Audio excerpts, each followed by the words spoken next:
It's just coming up at 1 o'clock here at KGUA in Wallala, 88.3 FM. It is Friday, December the 6th. I'm Leanne Lindsay, and we are live right now at 1 p.m. And we are going to be talking today about a very important topic with a woman whom I met through my dear friend and co-producer and writer for the documentary I've been working on, John Osborne, who lives up in Elk. And he connected me with this woman up in Seattle who's from New Zealand, and her name is Phillipa Leseberg. She is with me via Zoom, and we are live on YouTube.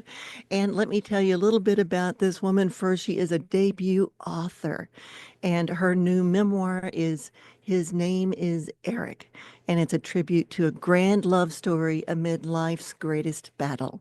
And it is she has released a thought-provoking new memoir that is a deeply moving story that chronicles the journey of soulmates Phillipa and Eric, facing the unthinkable, a stage 4 cancer diagnosis that upends their lives.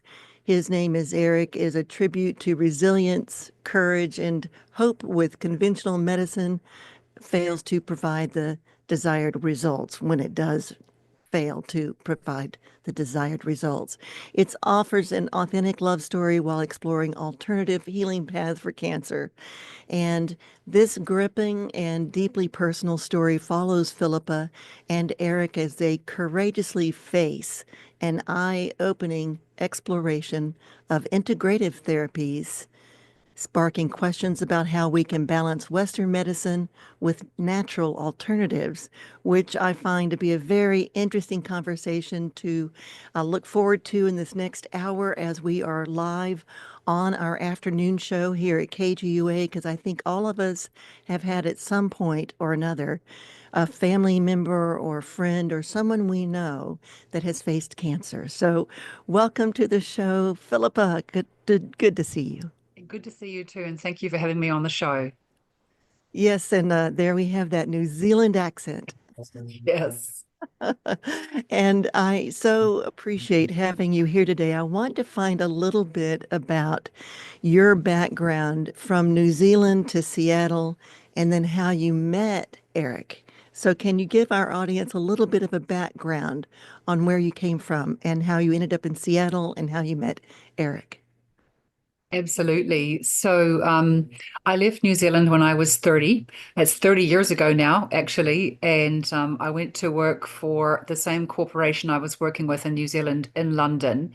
And I was there for a while, and the Americans begged me to come and work for them in Detroit, which I did for 4 years. And then I left the corporation, moved to Hawaii, where I swam with wild and free dolphins. I had a business there doing wild dolphin swims for 10 years. Had a Now, is that baby. where John met you by any chance? Because I know that Yes, he did yes. go to Hawaii. Really? That's right. We had a mutual friend, and we became very good friends as well. And John remembers the days when I was married for a short while, and had a little baby girl who's now 23. So John and I have known each other a very long time, and he was kind enough to write me a blurb or testimonial for my book. So you'll see it at the front of the book if anyone should buy that. His name is Eric. Now, this is a debut novel or memoir, and is it available now or is it in pre-purchase stage? It's very close to being the launch date. Right now, we're in pre-sales, and on the 10th, which is coming up on Tuesday, it'll be the actual launch date officially. Well, that's good to know. And I think that it's important for us to get the background history on how you got to meet Eric in the first place and the journey that you had together and how this book came about, especially the title. So first, let's go back now a bit and where you first met Eric. Yes, I was living in Hawaii still, and my daughter was 7 at the time, and Eric and I were both online dating. Um, And of course, there's not there weren't very many choices, let's say, in Hawaii at the time. And so Eric just showed up on my Match.com profile page one day, and I was intrigued by his profile and reached out to him. And he wrote me back a very long email, and I'm like, "Yay! Here's someone who's as intense as me." So that was the beginning of the start of everything. And I was visiting New Zealand actually when we connected, and when I went back to Hawaii 3 weeks later, he flew over to meet me, and he was supposed to stay for 1 week. He stayed for 3 weeks. And that was the beginning of the actual blossoming of the relationship. And then a year later, we were married. And so altogether, we were together 8 years. And now we're coming up on his on the anniversary of his passing on February the 11th. It'll be 8 years. So Right. yeah. February. Mhm. All right. Well, the name of the book, when I was reading through all your information, really touched me because I felt like I was right there in the room with you. Yeah. And you wanted to say this, but didn't and held back. So why don't you set the stage for our audience? Yes, so Eric was diagnosed January, mid January of 2016, and he was. I was very aware of alternative therapies at the time, but he was quite determined, it seemed, to go the traditional route and do chemo, radiation, and surgery once he was diagnosed. And so he did do that, and it was very difficult for me to sort of, sit by and support him. But of course I did. I did everything in my power to advocate for him and be there with him. And after 9 months, we had a conversation with the doctor, and she's like, "Yeah, sorry, 6 months. Sorry, there's nothing more we can do. 6 weeks to live." At the rate your cancer is growing aggressively still after all everything we've done, you've got about 6 weeks. And so we're like, screw that. So we hightailed it down to Mexico, and we went to a clinic down there. But so what happened is we had a fantastic experience in Mexico for 2 months. Unfortunately, it was a bit late by the time we went down there, but boy, he had an amazing 2 months, and he had, and I can talk a bit more about that later on. But Yes, I when we definitely want came, to, yes, but not continue on what you were saying. yes, absolutely. And so we came back to Seattle, which is where we were living, and Eric had another couple of months before he passed. But when the doctors in Seattle came in to give him the bad news, even after that additional 2 months of more traditional treatments, there was a doctor, I nicknamed her Dr. Ice Queen. All the doctors got nicknames because I didn't want to call them out with their actual names. I don't want to impact their, relationship with their patients and so on. And besides, they were all incredible people, just had their hands tied in terms of what they could offer us and, for healing treatments versus symptom management. And so Dr. Ice Queen is in the room with another 4 or 5 doctors. They're all wearing their white coats, and their clipboards are up covering their hearts. And she steps forward and she goes, "Sir, sir." And I'm like, "Oh boy, this does not sound good. This does not look like, we've got doctors here with good news." And I wanted to say, I wanted to reach her hand and put it into Eric's hand. Oh, I get emotional when I'm even thinking about this. I wanted to put their hands together and say, he has a name, and his name is Eric. But I didn't. I let the moment pass. And before I knew it, she was telling us that the dialysis that he'd had the night before didn't move the dial at all. And he was dangerously ill. And she felt that this was very close to the end. He probably was in his last few days. And it was just a horrible experience. I wish the doctor had, enough heart to just hug me and hug him and just say, "Look, I'm really sorry. We did everything we could, but this is there's nothing more we can do for you." Just to have a little bit of compassion in that moment, and that's why I named the book "His Name is Eric," because I really wished she had at the very least, called him by his name. She didn't know his name. Do you know there was, speaking of Seattle, where you live now, uh, Grey's Anatomy, of course, is Yes, medical show, yes. series, TV series. Hmm. was a whole segment on this very issue of how they deal with their patients, Yeah. a whole range of different approaches that people would take. And having myself been in the hospital for one thing or another, you really do appreciate that moment of kindness. And it Mm. seems like it mostly comes from nurses more Yes. than it ever does from the doctors. But the time frame that Eric was given to at the very beginning of 6 weeks, I mean, myself, I just went through a very dear friend who was a very vibrant 85-year-old woman who was suddenly unable to hardly move. She had no energy, and that was not like her. And when she finally went to the oncologist, that's when he just bluntly told her, this is inoperable. It was on her, it was a throat cancer. There's nothing we can do. You've only got about 6 weeks to live.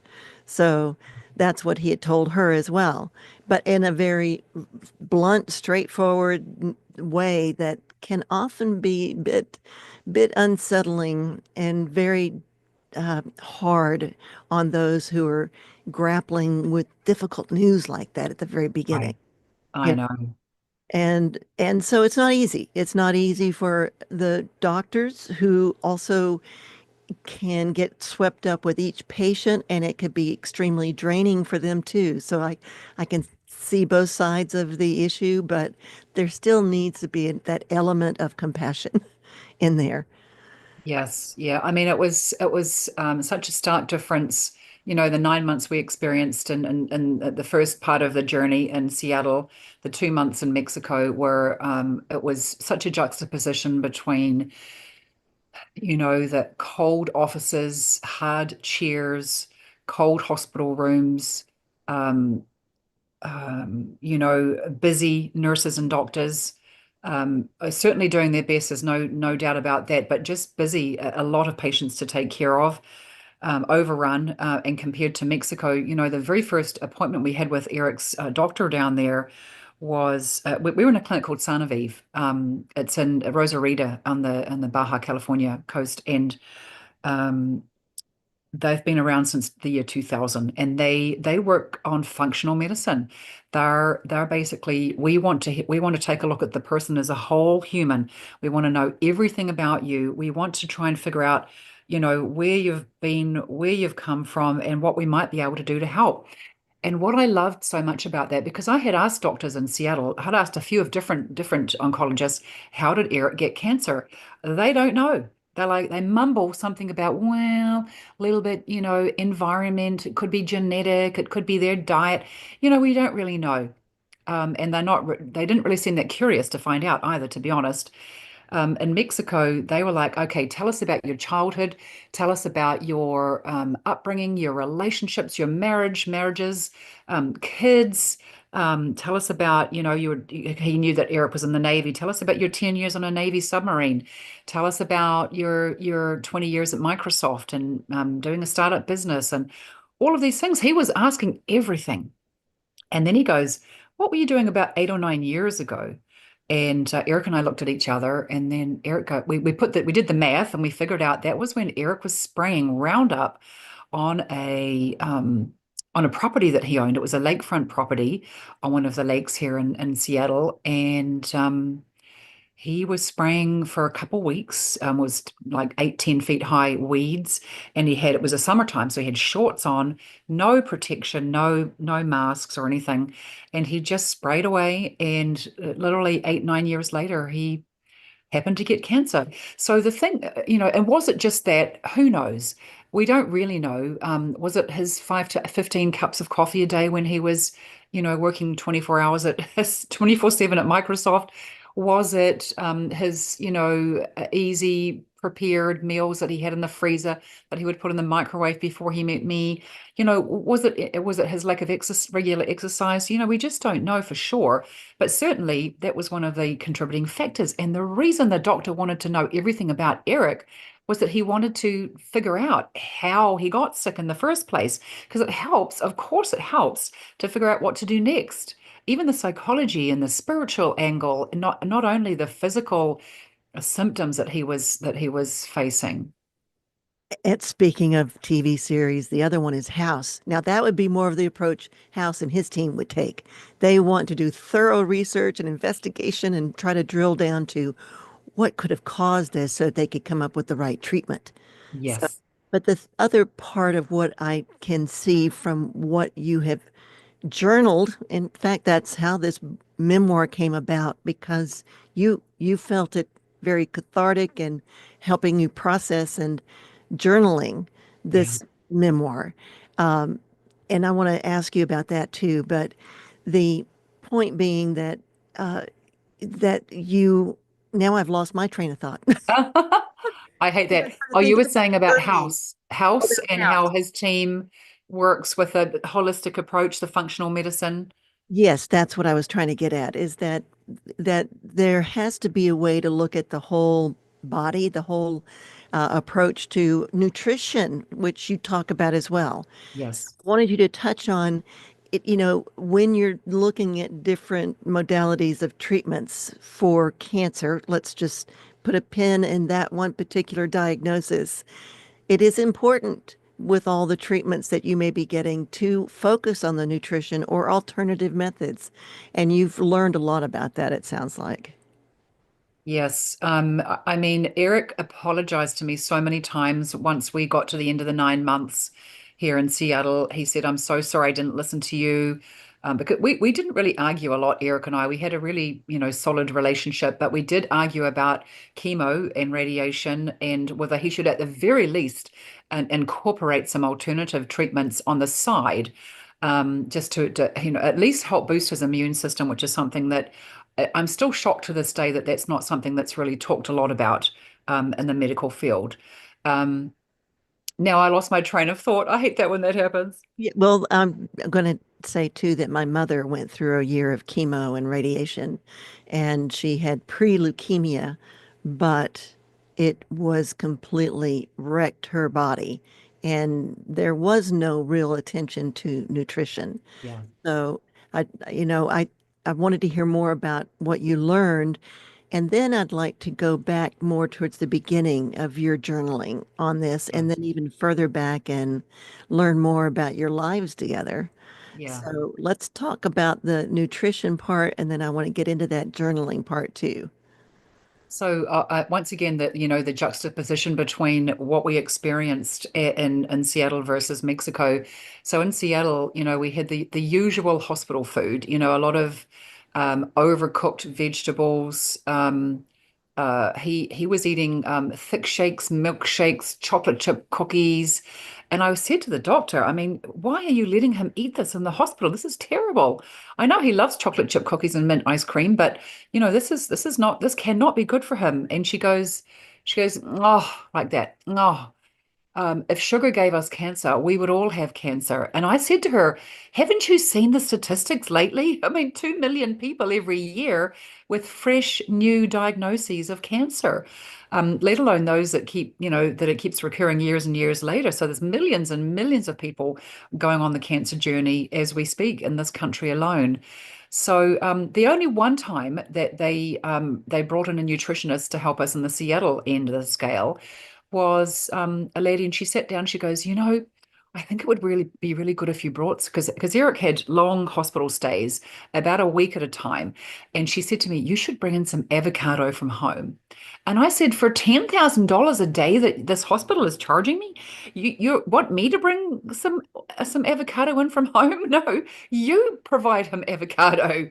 That was the one thing that she said. The rest was just the usual stuff. But in Mexico, I tell you what, I was in food heaven down there. Everything was gluten free, everything was dairy free, and organic everything. If you think about it, if you're not eating organically, you're eating food that's been grown with pesticides. There's just no two ways around it. Sometimes you can get locally grown that might not have as many sprays, and they just haven't got certified. But everything was organic. They did do meats, but once again, very healthy organic meats. Um, and the food was unbelievable. They did these rainbow colored salads every day and with all these lovely decorations and just the most delicious combinations of food. And I came away delighted with the recipes, by the way. But and they truly believe down there that this is like the most basic thing we can do to heal ourselves. And if you really think about it, when you hear of miraculous recoveries from cancer, don't you hear all the time? It's like, yeah, I know I changed my diet. I started juicing. I started doing smoothies. I started eating organic food. I Drinking stopped certain, eating sugar. I yeah, stopped doing processed food. I stopped doing ready-made meals. I stopped eating out for a while. And these people are really alkalizing their diet and essentially healing their own bodies. Hippocrates, right? All those years ago, thousands of years, whenever he was around, what is it? Let thy medicine what is it? Let thy medicine be thy food and thy food be thy medicine. something like that. Yeah, something like that. Sorry, Hippocrates, I butchered that, I'll look but it up real quick, but I think I'll just pass. yeah. There is, speaking of organically grown produce that could be fed to patients, we have a very unique hospital that's here in northern Mendocino County, and that's inland. We're on the South Mendocino coast where I'm at right now. John's more central Mendocino, and then there's Mendocino, the town, and then if you go inland, there's a town called Willits.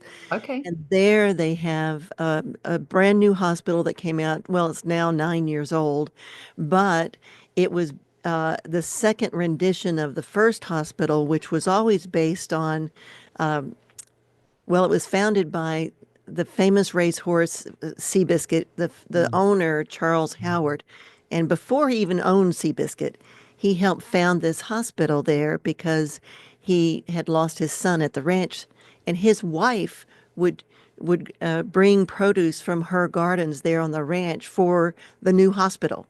And this Oh, wow. this is the documentary John and I have been working on for so long. And today, with this new hospital that they built with $64 million collaboration with Adventist Health, they created their own gardens. Mm. And so they grow their own produce that they then put into a restaurant that's open to the public. It's called Roots Oh, nice. Restaurant, and they have a menu that the patients can order from any time of the day. Oh my gosh. Gluten-free, any kind of, nutritional uh, component you might need, and they have nutritionists. So this is a unique type of situation that we happen to have here. So that you found it there in Baja, Yes. Mexico, is a fabulous thing that you actually found that.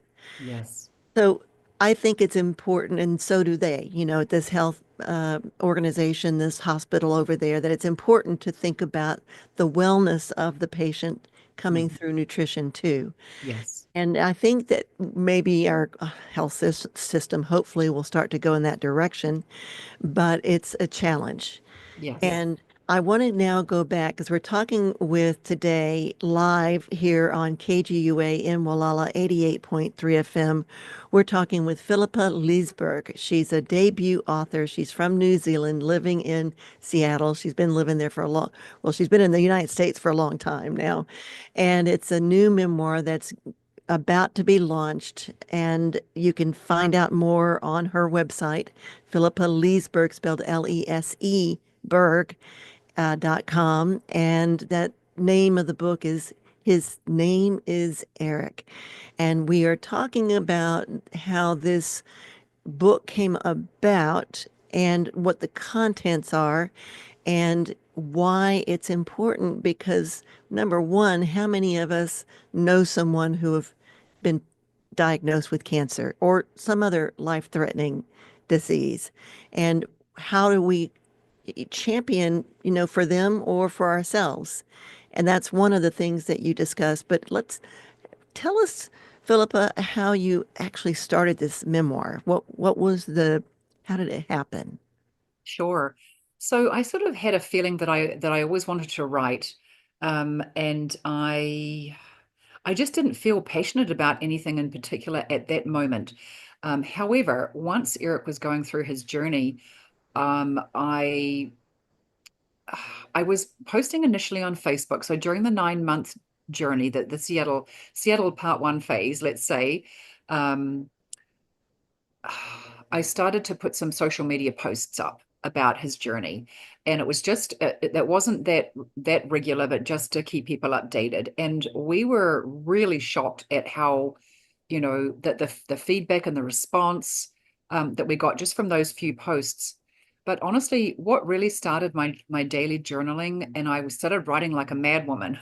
I couldn't stop, like 1 to 2 hours every night, was journaling once we got to Mexico. And initially, the reason I started journaling was to document everything we did to save Eric's life. I thought, gosh, I can, you know, journal what we did every day to save his life.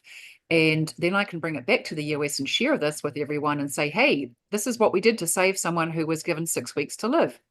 Now, um, so I ended up with about 1,000 page. Once we put it into a sort of like a book format, it was about 1,000 pages. So I had to work then very hard over the next, many years. I would say 3 years very intensely. I was writing. I had to rewrite the stories, take out a lot of the, he had hyperbaric chamber treatment today. He did this, he did that, that type of thing, and actually write the story around it. So it was actually probably, I would say, the hardest way to write a book, because I had so much material that I had to reduce into and rewrite into stories. My next couple of books that I already have in mind, I'm going to just write them without depending on journals and so on. So it was a hard way to write the book, but it was extremely cathartic going through the process. I'm so sorry, we've got the landscapers here today, outside. You Sorry, hope really it's not can't too hear loud. much. Don't worry Oh, about good, good. Um, yeah, so it was very cathartic and healing for me to be working on this book on and off for the last 8 years. And when I came to sort of finish up and do the epilogue, when you read the epilogue, you'll see it sort of does a full circle from the start to the end. And that's my favorite part of the book actually, is the epilogue at the end. Um, because Eric is with me in spirit. Yeah. Oh, I love that. Well, Yeah. I'd like to know more about Eric. Yeah. So he Um, worked at Microsoft. yes, he was in the Navy as a submarine engineer for many years. He had a very bad car accident and broke. He actually died 3 times. He died a couple of times on the helicopter rescue out from the crash site, and then once on the operating table. He had like 250 broken bones in his face and so on. And they had to redo his put a lot of bridges and dental work in his mouth, which, by the way, the biodentist at Sarnaviv was saying that that's probably one of the contributing factors to Eric getting cancer, was having so much dental work.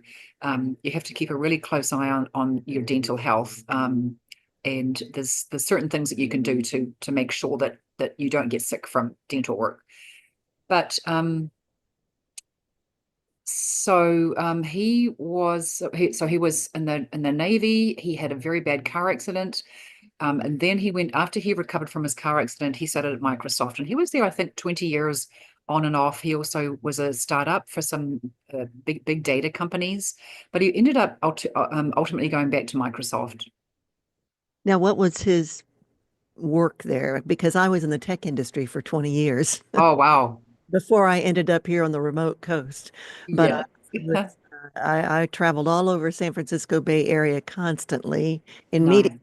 But I also flew to Seattle to have meetings with Microsoft of all things. Yes. Yes. So what was his work there? He was a strategist. So he worked in the office of the CTO, which is the Chief Technology Officer, and he would strategize 5 years ahead. So he'd work with companies to say, hey, this is what we've got going for you now, but what do you need in the future? So they would actually strategize, and then they would tell all the engineers what they needed to do and what they should be working on. And actually, the funny thing is that I was at Microsoft too, for a while, and for 5 years when I knew Eric. And so some of the stuff, and I was in marketing. So some of the items that I was helping to market in the Azure space were things that he had been talking to clients about 5 years previous. That's interesting. I started out in sales and marketing in the 80s in the tech industry, and then I ended up doing strategic alliances, which I would bring clients to companies like Microsoft who were looking to license new technologies. And that's exactly, we'd end up working with the chief strategist who would be seeking specific elements that they're looking in the future to bring into their array of products. Very interesting. We have that in common. I know that is extremely interesting. Yes. Yeah. So, did you know him before you were at Microsoft? Yes. So we met online. That's right. You met online when Yes. you were in Yes. Hawaii.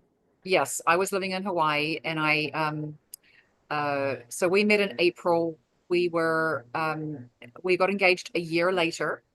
And then a few months after that we went down to New Zealand to get married in my home country. Lovely. Yeah. And when was that? What year was that? So we got married in 2010. We met in 2009, got married in 2010. And then where did you go after that? We stayed in Seattle. Yeah. So we've and I actually asked Bella, my daughter who was 15 when Eric passed, I asked her if she wanted to stay in Seattle or go back to Hawaii, back to, her friends over there. And she wanted to stay. So we had a house still in Hawaii and everything, but she wanted to stay here. She wanted to feel settled. She'd just been through the loss of her dad. So we stayed in the Seattle area. And of course, ironically, she's back in Hawaii now. She's finishing college, living on the Big Island, the University of Hawaii, the Hilo campus. So Oh, so she's done a full circle right now. well, my son, who's 36 now, with his wife, both 36, they are living in the Seattle Bay Area. Oh, nice. Yeah, they're both working with companies that are in the video game Oh, business. wow. Yeah, that's very big here. Yes, and they're down in Federal Way, but they just Yeah. love it there. They absolutely love it. So I'm Yeah. going up for Christmas. Oh, I'll nice. Well, we should have coffee. let's do Be that. here. Yeah. Let's So I'm really touched by your story too. I'm looking forward to reading your book because, I've had, you know, definitely f family and friends and other people that I know who've had cancer, and some have made it through. They've been survivors. Some have had to go through it sometimes two, sometimes three times. Others just haven't made it, and it's hard on your life and those of your loved ones. So talk about from your perspective, the life you had and then what you went through. Well, Eric and I, we'd both been married previously a few times. So Eric had been married three times. I had been married twice before. And so when we found each other, we were so delighted because we were really good mates together.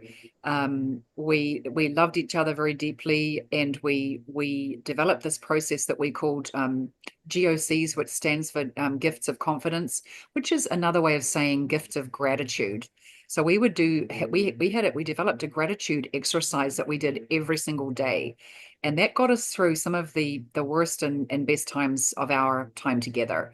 Oh, I Um, like that. yeah, and you say things like, I love and appreciate about you, or I love this about you, I appreciate this about you. And we both loved the process. And the thing is, if you've got some stuff that you need to work through, you can't do those until you've worked through your stuff. So we didn't sweep things under the rug. We certainly dealt with our issues as they came up, but we really focus a lot on gratitude. So we had a great life. And actually, it's funny that you were talking about the strategic thing with your role with tech, because there's an element of, so as Eric got sick, he had just been tasked about 6 weeks prior to come up with some choose. He had basically carte blanche to do whatever he wanted with whatever industry he chose, to rather than become sort of more of even just a strategic partner, more of an entwined partnership, like really entwine Microsoft in that whole industry. And he came up with the shipping industry. So he was setting up meetings in Panama and South Africa, and he wanted to do more travel because that's one of the reasons we got together. We both love international travel. And he got his global passes, all the custom fast track type programs, got it all together. And then Thanksgiving happened, which is when he started getting sick. But um, I was going to go with him to Panama and to South Africa, and start doing this, this big travel. And he was so delighted to be starting to work on this industry. Can you imagine if he had survived working on the shipping industry, right? If you think ahead a few years to 2020, when the shipping industry basically fell over. Right. It Right. was such a disaster for 2020, and even for the couple of years after that, it took a long time for the backlog to clear. But yeah, it wasn't meant to be. So we had a life of adventure, of travel. He wanted to sail the South Pacific in a tall ship. He wanted to go to the Seychelles. He wanted to go to Africa, Iceland. And since he's passed, I've done some of these things. And Bella and I recently found a list of when he turned 49, we went away for the weekend and we had a wonderful stay up in Bellingham in Washington. And we did this exercise where we both wrote 49 things that we wanted to achieve in our lives. And Bella and I recently came across this, and we're like, gosh, some of these things are traveling around the world. Let's go do the travel. Let's go to those places he wanted to go to.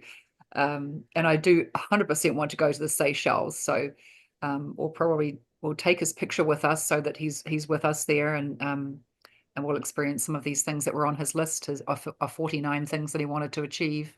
Oh, how wonderful. And I was telling you about my dear friend, the 85-year-old woman. Her name was Margie Hanley, and she loved international travel. That woman, the year before she passed, was still traveling, and she'd gone to 68 countries over her lifetime. And she loved Africa. That was one of her favorite places. But the last trip she took was through Eastern Europe. And talk about journaling. This woman would journal each almost every single day of her journey and share it with all of her friends and family. Oh, wow. I I love that. know.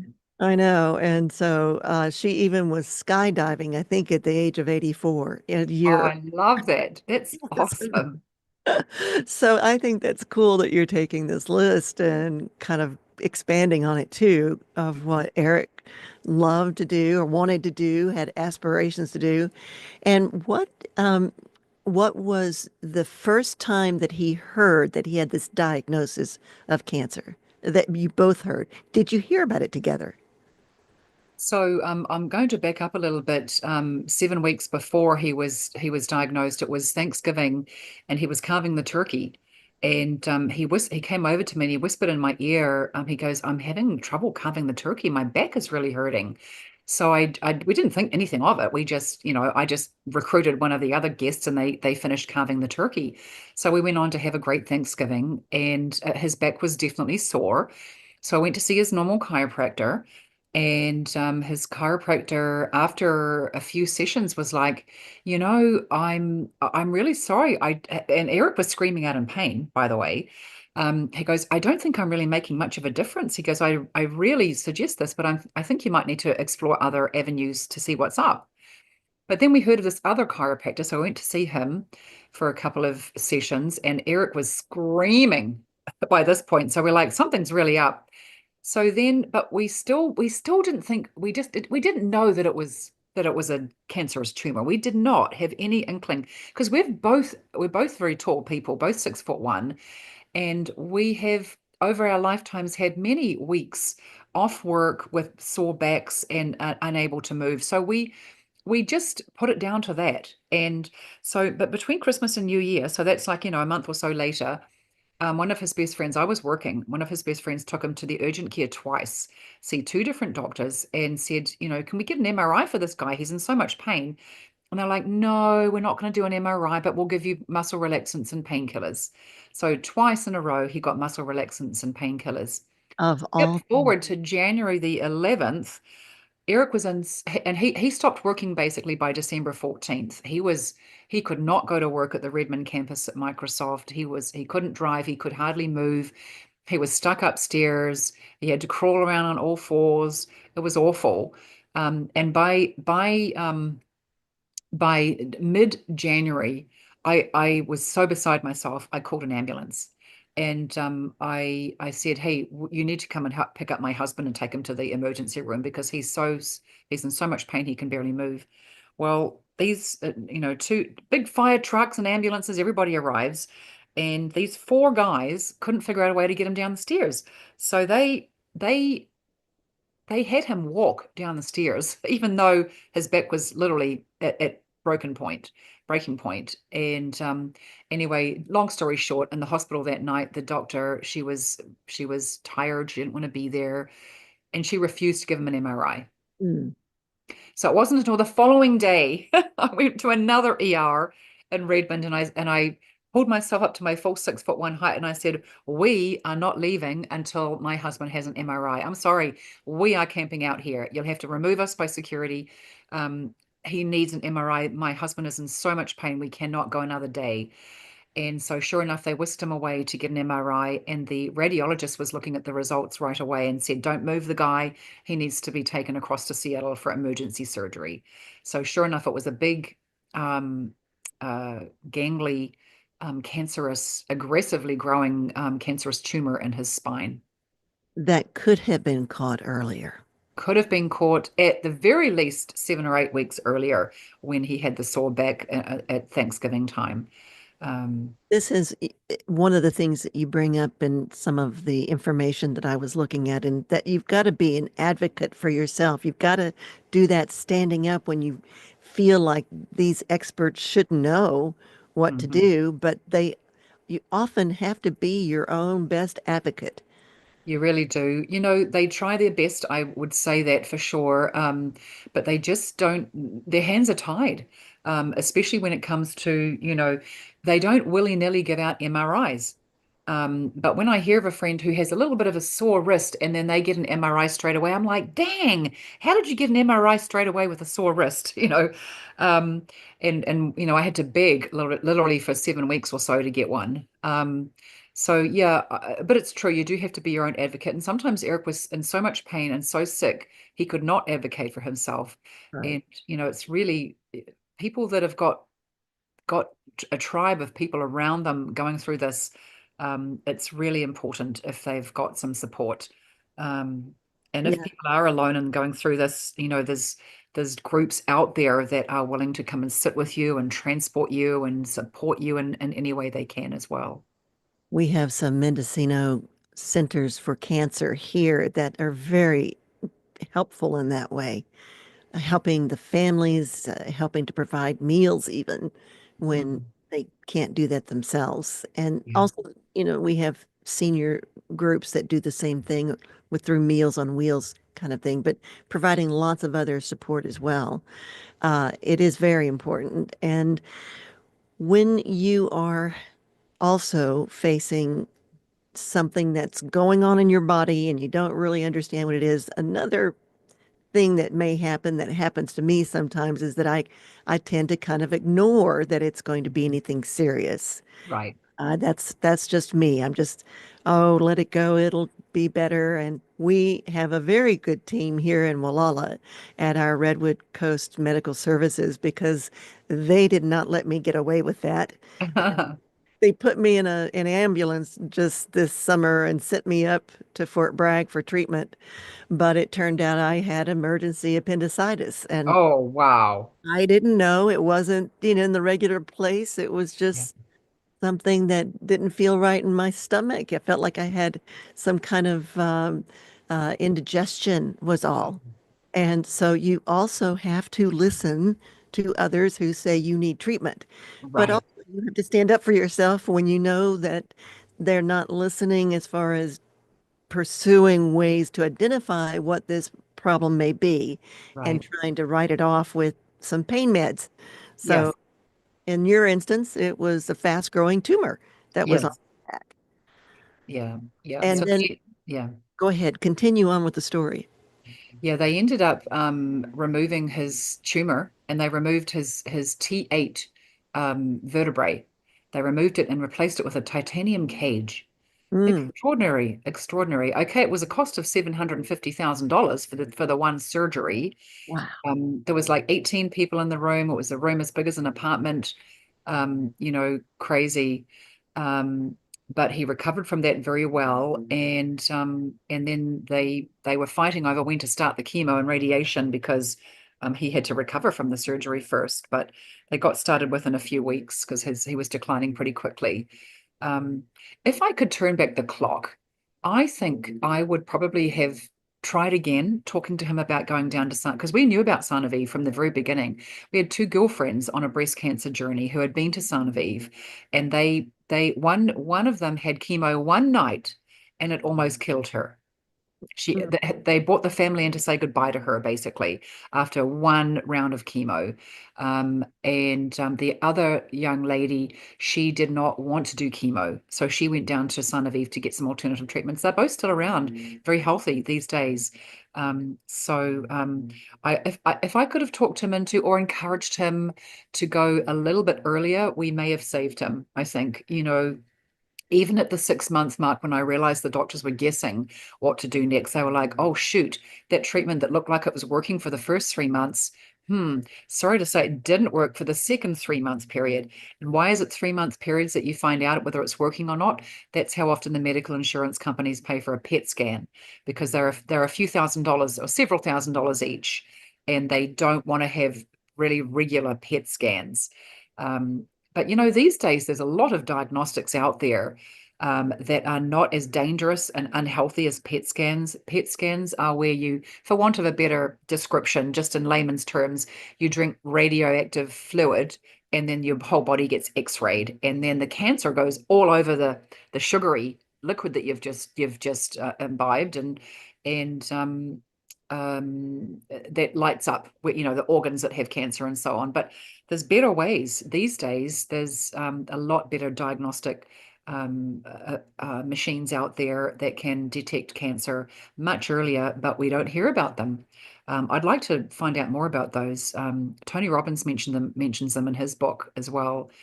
His book, Life Force, is a really good one. He basically takes, of course, I've never met Tony, but it's almost as if he took some of the concepts and the thoughts and the concerns and the outrage that I was having, and just took it to on a global scale, reaching out to because with his global reach and his connections, he reached out to the best medical teams around the world and a lot here in the US, and ones that were really interested in cutting edge technology, and just pushed everything to the edge. And this book was written, I think, in the just before 2020, or it might have actually he might have been writing it during the pandemic. But still, even then, it's a few years ago now, was really cutting edge stuff. So I'd like to learn more about what he can offer because, hey, wouldn't we all like, nobody wants to get cancer, number one. And number two, if we do get it, wouldn't you want to know stage 0 to stage 1 versus stage 4, like my husband was? well, I'm definitely going to connect you with the other woman that helps me here at the station and who's been running the station with me, and that's Sevi Cardosi. And she knows or is connected to him and to his team. And she also has been through several instances in her life where someone was, diagnosed with cancer, and yet they went an alternative route for treatment and Yeah, actually reduced their cancers. In one instance, the doctor, when they went back to be seen, he goes, "Well, this is interesting. You only have one cancerous tumor left right now, and it's shrinking." yeah, And I don't know.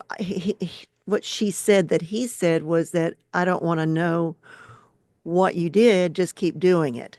yeah. So, I think she's a very interesting person for you to connect with, and she's got a lot of different holistic and alternative health kind of things that she's into as well, which is, one thing that I wanted to talk with you about during this show.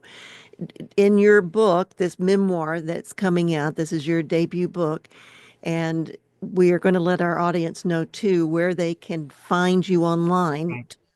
purchase or put in a pre-order for your book, but what does it contain? Can you give an idea of some of the things that you have, that things that you've learned since or that you've incorporated into the book? Yes, absolutely. I think one of the main messages in the book is, be really aware of your own health and advocate for yourself. And, I talk about, I mentioned juicing and smoothies, and that's something that I do almost every day. And we talk about organic food and so on.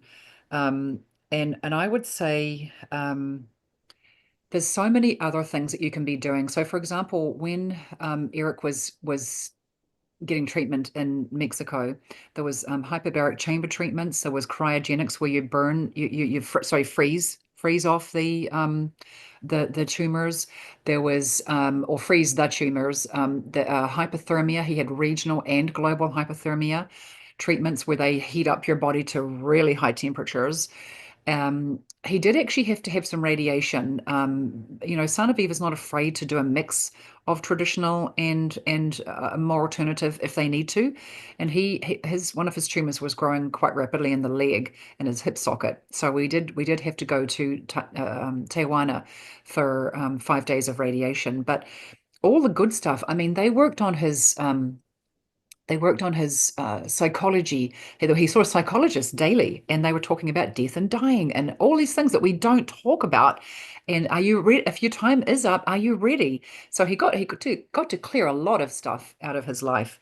And what else did we have? So of course the diet we talked about. There was also energy healers down there too, and they would do. One lady was doing something called body code treatment where she was intuiting where things were in the body and what was happening, and she was helping him to clear out some certain things that he either was born with or developed this lifetime, just issues that he'd placed in the body. Um, I've been hearing more about that too. And we just had a woman here yesterday on the show who does Reiki treatment with dogs and horses specifically. That's oh, nice. what she does for Yes. a living. Yeah. But she's also an artist. But anyway, you're talking about addressing things that may be compounded in our bodies based on things that we've been through in our lives. Yeah. And how did you find that person? Oh, I loved her from the very first moment. We're still on Facebook together. And she, in the very first session with Eric, she picked up because she was intuiting. She said, what happened at 4 years old? What happened at 14? What happened at 29? So she was immediately going to these events. And it turns out that and those were major life events for Eric. And it turned out that he didn't have anybody there while these events were happening to support him. So it was there was no support for the supporter. Um, so it was really extraordinary, and he was quite moved. He was crying actually after that session because it was quite eye-opening. Um, and so he loved all his sessions, and actually everybody at Sanofi, they can take 50 patients at a time. Then you can have one companion as well. So there's up to 100 people there at the clinic at a time, as well as all the staff.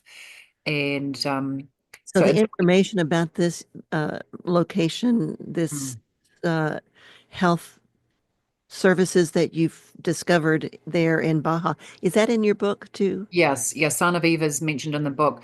That's part three. If you go straight to part three, you'll read all about Son of Eve and our experiences there. And they have these pools that have certain temperatures, and you go from one to the other because it helps to heal the body. There's no chlorine, and the water is triple filtered, reverse osmosis.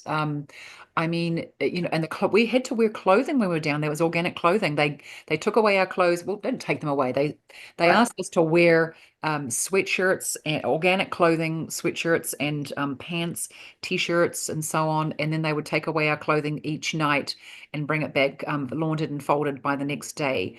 They didn't want any viruses from the outside world coming into the clinic. It was a beautiful facility up on the cliff top looking out over the sparkling Pacific Ocean. It was extraordinary. I mean, just the whole experience was extraordinary. Infrared sessions, I mean, meditation, and even the doctors and nurses were the ones giving the meditations and teaching yoga. They were all really integrated in with the patients, and they met every morning to talk about every single patient. Okay, how's Eric doing with his, with the biodentist? Mr. Chiropractor, how did your session go with his energy chiropractic treatment yesterday? Nice. How did his blood look under the microscope, the 2 days ago?